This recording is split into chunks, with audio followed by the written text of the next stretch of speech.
time writing websites in PHP. And that was a time when this is how you built a website. At the top of the file, you opened a connection to your database, and you crafted a SQL string. Sometimes that SQL string included user input as well. And then once you had the result, you used that to render the page below. There were no models here, and there were very few classes. For the most part, this was the whole thing. And as odd as it seems to look back at this now, adding little snippets of code into HTML files to do everything myself seemed like a very reasonable thing to do.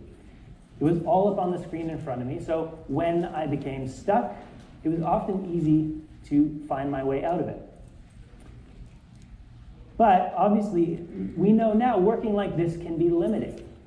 The possibilities for what I can do are reduced to my ability to cram things into a single file and to make sure that I always do things correctly. And when it came time to build something more complex, a coworker pointed me at a framework called Rails. And it really changed what I thought was possible. I didn't have to craft SQL anymore by hand. I could use Active Record. And I didn't have to copy and paste my URLs everywhere I needed to use them. I could use URL helpers. And I could put my code into these nice buckets of behavior using model, view, controller. And pretty much everything became easier. And with generators, Rails would even write the code for me. But because everything wasn't in front of me anymore, when I got stuck, it was deeper than ever before. And when a stack trace was raised, it often only included 1 or 2 lines of my code. And I didn't know the difference between an application trace or a framework trace. And even if I did, I wouldn't know where to look to figure out more. My best defense was to Google the error. And if I found a fix, that was great. And if I didn't, I was left to tweak the code until I made the error go away.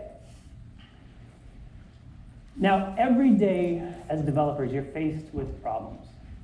And one of the beautiful parts of using Rails is that it often has a solution for you. But the longer you work in an application, the more features you add, the more likely it is that you'll come across something unusual.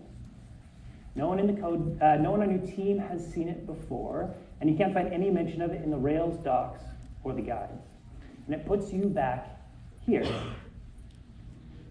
During this session, I want to show you how to get out of this. When you hit a wall and the only way out is to go deep within the Rails code base, you'll know how to find the answer. My hope is that when you sit down at your desk next week, you'll have new techniques that can help you more deeply understand how your app behaves, and you will be able to teach yourself how any part of Rails works. This talk will be in 4 parts, starting with how you spend your time. A few years ago, a group of researchers wanted to measure how developers spend their time. Specifically, they were interested in how much time we spend on program comprehension. In other words, how much time do we spend trying to figure out what to do? The way they did this was to install software onto the computers of 78 developers, tracking everything that they did. These developers worked at 2 companies, working on real projects. And over a 2-week period, they were able to gather over 3,000 hours of data. Once they had that data, they categorized it into 4 groups. The first was comprehension, which they defined as reading code, reading bug reports, and trying to understand project requirements. This also included any time spent trying things out in a browser or running your tests. The next was navigation, which they defined as browsing through software. Specifically, this was searching Google for answers, searching your code base for that right method to call, or reading about how something worked on Stack Overflow or similar websites. The third was editing, which they defined as adding, modifying, and deleting code, what most of us tend to think of as programming. And then finally, other, which included reading news online, or shopping, or sitting on Twitter. For what we're doing today, it makes a lot of sense to group navigation and comprehension into one bucket, so we're going to do that. And before I show you what they found, think back to your last week. How much time did you spend stuck, or reading on Stack Overflow, or searching Google? And how much time did you spend writing code?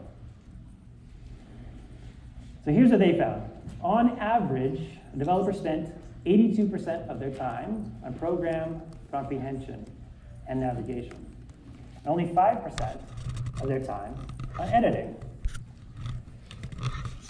Only 5% writing code.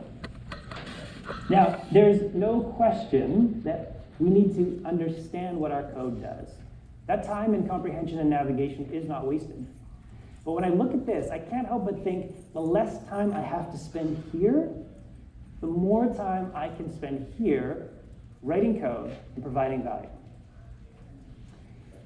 The study also found a laundry list of things that increase comprehension time. And when I read through these and thought about it, it really boils down to two things that we can do to make it better. First one is we can write code that is easier to use and change, and we can improve our ability to find answers. Now the first one helps future you. The more time you spend today adding tests or writing documentation or being careful about how you name things, the less time you'll need to spend later figuring out how it works. And the second one helps you today understand any code that you're faced with. So we're going to focus on that. The study wasn't all bad news, though. It also found this, that the more experience somebody had, the less time they spent on program comprehension. And when they looked at the differences between the people with more experience and less experience, they found that the people with more experience approached problems with techniques that more easily, that allowed them to more easily and more quickly come to an understanding. It wasn't that the more experienced people knew the answer, they just knew how to find it. So, if we want to learn to improve how we understand code, we need to understand what we're up against. And that brings us back to Rails. What makes Rails difficult to understand, and what can we do to prepare for it? First one is that it's big. How big? Well, a new Rails 6 app comes with 77 gems. 12 of those gems come from the Rails repo and include 75,000 lines of Ruby code. And if you include those other 77 gems, it brings with it more than 250,000 lines of Ruby code. Now, for many Rails apps, that means that the Rails framework and all its dependencies is larger than the app itself. The next one is that Rails is complex. If you consider how it's structured, it's in these nice buckets of behavior. They're all small components all built together. And you can look at this, you can see this when you look at the ancestry tree for important classes. Like Action Controller Base, which has 65 ancestors, and Active Record Base, which has 67. Now, this is not a bad thing because it allows people to more easily add and extend functionality, but it also means that a single path through the code can touch many different files and sometimes span multiple gems. I'll give you an example of this. When you call save on an active record object, here's what happens. Ruby goes out and it finds the save method, and then it calls it. And then that method calls super. And so Ruby goes back to the ancestor list and finds the next module that implements save, and it calls that. And then that method calls super, and then that method calls super. And so in the end, the behavior for save is split across 4 different files. The order of which is dependent, the order of these calls is dependent on the order that the modules were included. And so if you just went and read the code, it would be difficult to understand exactly what would happen. Next, Rails is dynamic, or you might call it magic. It does everything it can to make our lives easier. But that sometimes requires code like this, which defines a method whose name changes depending on the value of the callback variable, Or code like this, which iterates over a list, creates a string, and then evaluates that string as Ruby code. Now, you're probably not going to see this code in many code bases, and so when you come up against it when you come to Rails, it can be difficult to understand. And finally, Rails isn't your code base. Think back to when you started your current job. How long did it take you working day in and out with the same code to get comfortable with it? To understand what all the names meant, or to get used to the coding style. And now consider how much time you spent working in the Rails internal code base. If you're anything like me, you're not opening pull requests to Rails on a regular basis. It's not part of your job.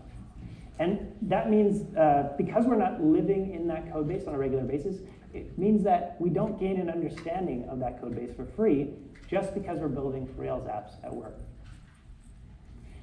So we need some way to navigate around that size and complexity. And that's where code spelunking comes in. To me, code spelunking is the ability to confidently explore an unfamiliar code base and squeeze into the tight corners and follow the twists and turns to find whatever answer you're looking for. Maybe that's in Rails, maybe that's in a different gem, and maybe it's the code base at your job. When I go spelunking, I like to follow these 3 guidelines. Ask a question, start with what you know, and only read code relevant to your answer. So let's give this a try with a pretty simple question. What's the difference between try and try bang? Let's just a quick review of what these do. If you call length on a string, it returns the number of characters in that string. If you call length on nil, it will raise an exception. If you're not sure if something is nil or not, you can get around it by using try. If you call try length on a string, you'll get back a number. And if you call try length on nil, you'll get back nil. It won't raise an exception. What about try bang?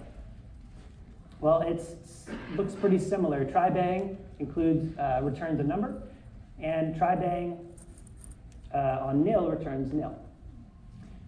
So they look really similar. In fact, they look identical from this perspective. So why do they both exist? Now, if your first instinct is to go look this up in the Rails docs, that's good. If there are Rails documentation, if there's Rails documentation that can answer your question, you should use it. But let's pretend for a moment that this is our view, and the airplane Wi-Fi is not working. So you have no Rails docs. And this is a great time to use method introspection. If you're not familiar with method introspection, it is a really, really useful feature of Ruby where you can ask objects what methods they respond to and do a few other really interesting things. So let's go back to let's pause our existing example and go look at some different code to see how this works. So this is my dog, Foxley, and as you can see, he is a good boy. And we have a class here that we'll use for this example. So if we go to the console and we instantiate a new dog instance, and we can ask it for all the methods that it has. Now, when you call this, you get this overwhelming list of method names. In fact, they don't fit on this slide. And this is the case for almost every object in your system. Rails and Ruby include a lot of things by default. And so it can be a little bit overwhelming. But there's a really simple way to help this. You can take all of the methods from object.new and subtract them from the dog class. And then we just get back the 2 methods we implemented. And because the method method returns just a normal array, we can do other things with it, like search through all the methods for anything that includes the word instant. But we can go further than that. We can actually ask it for a specific method. Let's assign it to a variable, and then let's get the name method. Once we have the name method, we can ask it where it was defined. And this will return the path and line number of that method. And we could go to disk and read this. Or we could just ask Ruby to do it for us. Now, everything I've shown you so far is just standard Ruby, but this is a little bit different. This comes from a gem called method source. And if you use Rails, you don't need to worry about it. It's already included. But if you'd like to use this somewhere else, just add this gem. So once we call this method, we're going to get back a string of the source code. But because we're at the console, it looks not great. We can get around this by using the .display method, which will print a string to standard out. And then we get back exactly what we had on disk. This works for our code, but it also works for code in gems. If you've ever wondered how something works in Rails, you can just take a peek. And oftentimes when you do this, you learn new things. In fact, I didn't realize that create took an array of attributes until I was preparing this talk. And remember active records save method? We can explore that as well. If we, so we have 4 implementations. And if we get the save method, it gives us back one from active record suppressor. That's where it was defined. And we can ask for the super method. And it'll give us back one from active record transactions. And we can keep going, get one from validations, and one more from persistence. And this will return the exact order of calls as they're going to happen at runtime. Now, there's no other save methods. So if we call it one more time, we're going to get back nil. And there's one gotcha to keep in mind. As you're looking through code and trying to figure out what's going on under the hood, sometimes you'll see this. Source not found. And that's because part of Ruby is written in C. And the methods and functions that are written in C are not going to be available to you, the source code. Now, there is a way to get at them, and I'll touch on that at the end, but for most of the cases, this is not a problem because most of Rails is not C. Okay, so back to our existing example.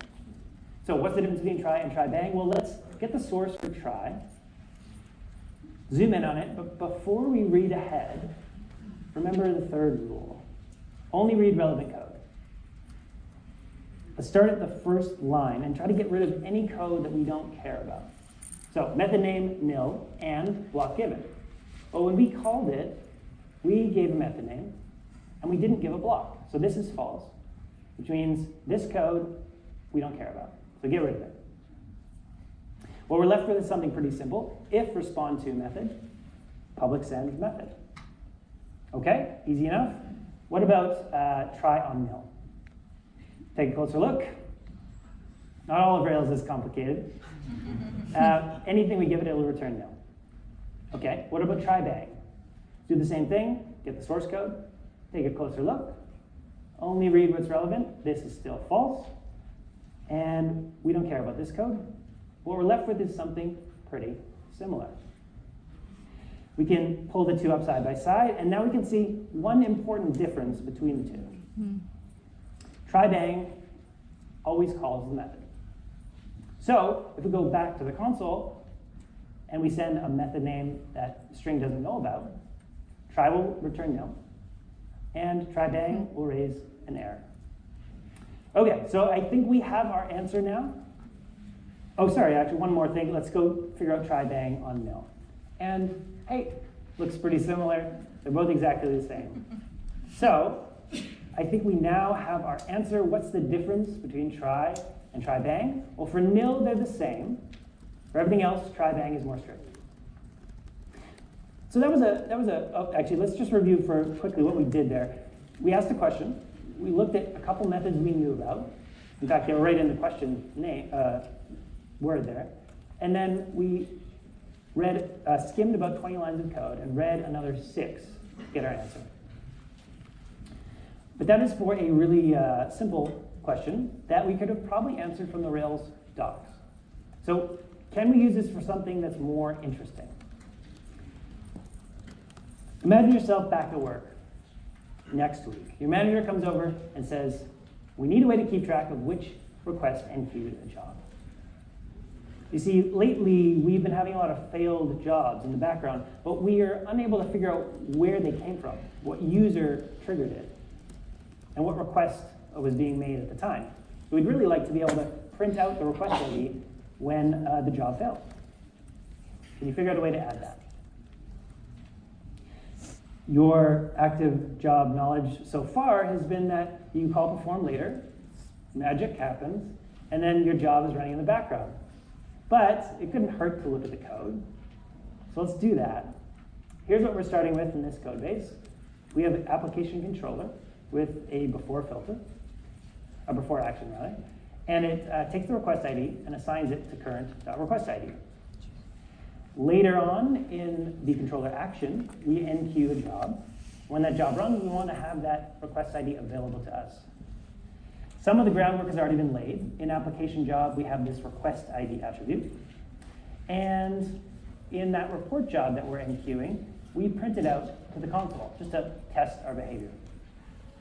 So if we do this now, set the request ID, enqueue the job, and then over on our Sidekick console, it's nil. Okay, so how do we add the request ID to every job? Well, let's start with what we know and pull up the perform later source code. It's pretty simple. It calls Jobber instantiate, and then it calls unqueue on the return value. So we want to dive into the enqueue method next to go one level down, but we need the return value of that. To do that, we can call Jobber instantiate on our job, and then grab the enqueue method from there. When we do this, though, we get an error. It turns out that Jobber instantiate is a private method. And you probably shouldn't ever call it in production code.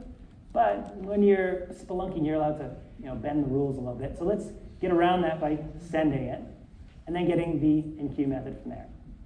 Now, what we get back is a bit overwhelming. It's more code than we've seen so far. And I imagine most people can't read that. And even when I'm at my computer, this can be overwhelming. And so I like to kind of squint a little bit and try to find the natural breaks in the code. And for this, I see 3. Let's take them one at a time. So the first chunk sets a bunch of variables.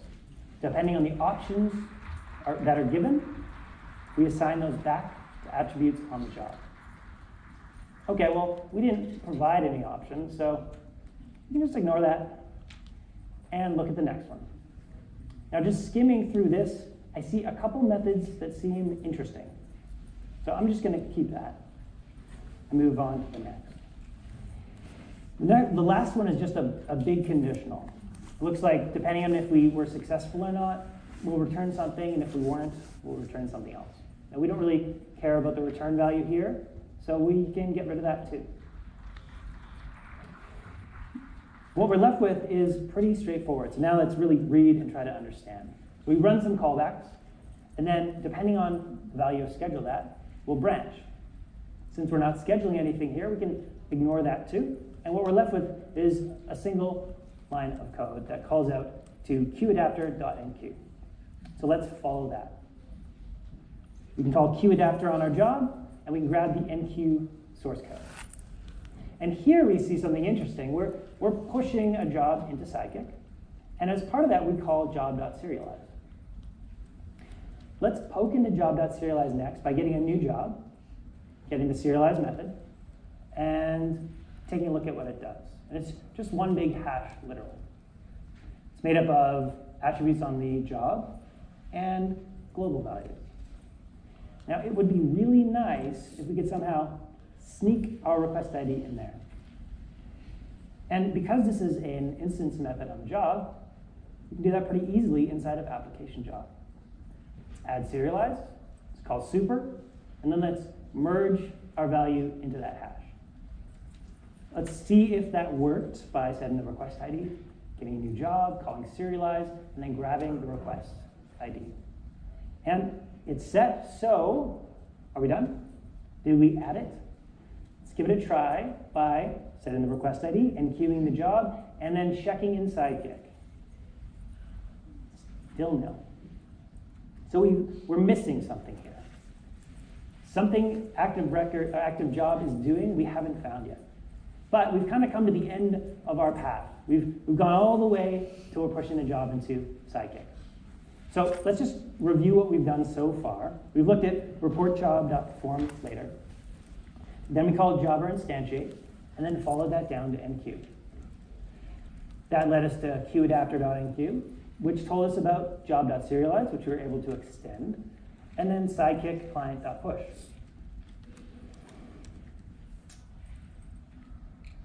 When we think about where to go next, we can kind of look at the full process that we understand so far. We call perform later. Active job calls in queue, serializes the job, pushes into Sidekick. Then in the Sidekick process, something happens, and then perform gets called on our job. So we want to know what's in that box. And when I'm stuck and not sure where to look next, I go look at the gem code. Now we can do this by closing our Rails console and then calling bundle open. If we give it a gem name, it'll open it up in our text editor. Now if you run this and you see this message, it's easy to get around. Just make sure to set the editor environment variable to whatever command line tool opens your editor. This is for Sublime, this is for VS Code, Vim, and I believe most will have this. And once you do this, make sure to put that in your bash profile so it works in every terminal window.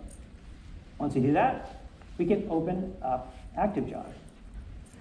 But now we're faced with a whole gem full of code. Where do we start? Well, we know something's happening in Sidekick. So let's just guess and search for Sidekick in the code base.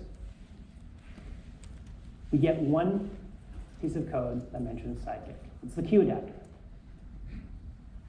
And again, it's a wall of text. So let's squint, find the natural sections, and again, I see three.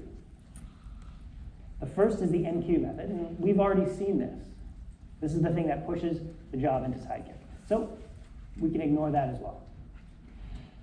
The second is the enqueueAt method, and it looks really similar to enqueue. The only difference is this timestamp. Now again, we're not scheduling anything, so we can get rid of that too. What we're left with is a Sidekick job with a one-line perform method. It takes job data, it adds something to it, and then it passes that along to base.execute. It'd be really nice if we could open a console right there. So let's do that with ByBug. ByBug is a built-in debugger that comes with any new Rails app. And once you add it, restart your Sidekick console and enqueue the job. When that job runs, you'll see this, a ByBug prompt. Now this will behave really similar to a Rails console, and we can inspect the job data. When we do that, we can see it is the serialized hash that we added request ID to. And we can even pull that out. And so next, let's dive into base.execute. We look at this code. It does a couple things, runs callbacks, and it calls deserialize on the job data. We can dive into deserialize next, and we can see that it constantizes the job class and creates a new one, and it calls deserialize on that job, passing along the job data. Now we can get that class by just copying this code down to our console and grabbing the deserialize method. And once we get that, we can see this is where the important work happens. We take values from job data and some global values. We assign them back to attributes on the job. So again, it would be great if we could just assign request ID in here. So why don't we go back to application job and do it in the same manner as we did with serialize. To add a method, call super, so we keep all the existing behavior, and then set request ID.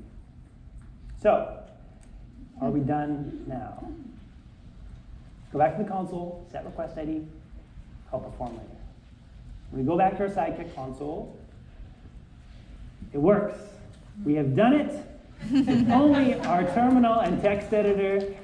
We have added request ID for every single job. And to do that, we had to modify serialization and deserialization. So somebody gave us a question. And to figure out what to do next, we looked at a method that we had called many times and understood pretty well. And to find an answer, we had to skim about 100 lines of code and really understand about half of them.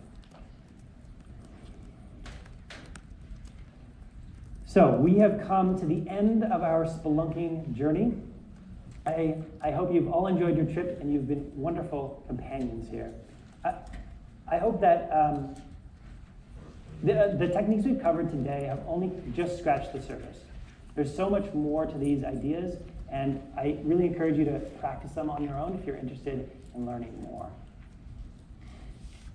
It's also worth digging into Bybug, which is the debugger we just touched on briefly. It can do a lot more than we looked at today, stepping through your code, stepping into methods. And Pry, which can replace your default Rails console and even act as a debugger. And it adds a lot of features to Ruby spelunking, like shortcuts for method introspection, syntax highlighting, command history, and it can even dig into C code if you really want to. Or actually, just found this out recently, you can ask an object where it's been monkey patched, which is really neat. So, other people's code can be confusing, can be frustrating, can be scary. And I'm sorry to say that it's not going anywhere. But here's the good news. There are things you can learn and practice that can help you more confidently explore any unfamiliar code that comes your way. And if you invest in your ability to understand code, a small improvement here can have a really big impact on how much code you can write. Remember, you don't have to know the answer, you just need to know where to find it. Thank you.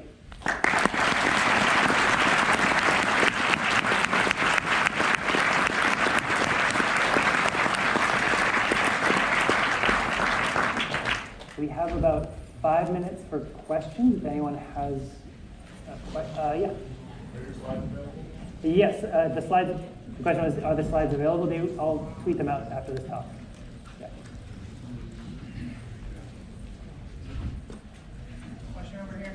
Sorry. Yes, we'll do this, gentlemen, and then somebody else. Sorry, the light's quick. Can you show that slide again about this showing an object where? Showing an object where, can I show the slide again, showing the object where it's monkey patched? I didn't show that on the slides. Go to pryrepl.com, I think it is, and it's there. Or talk to me after. And there was The paper that you talked about, is it available online? Do you have a link to it? So the title was in the slides and you can find it. I don't know if it's for free online. I found it in a journal. Do you remember which journal it was?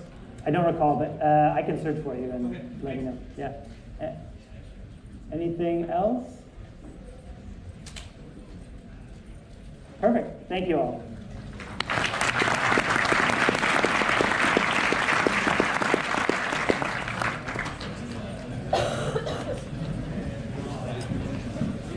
That was really cool.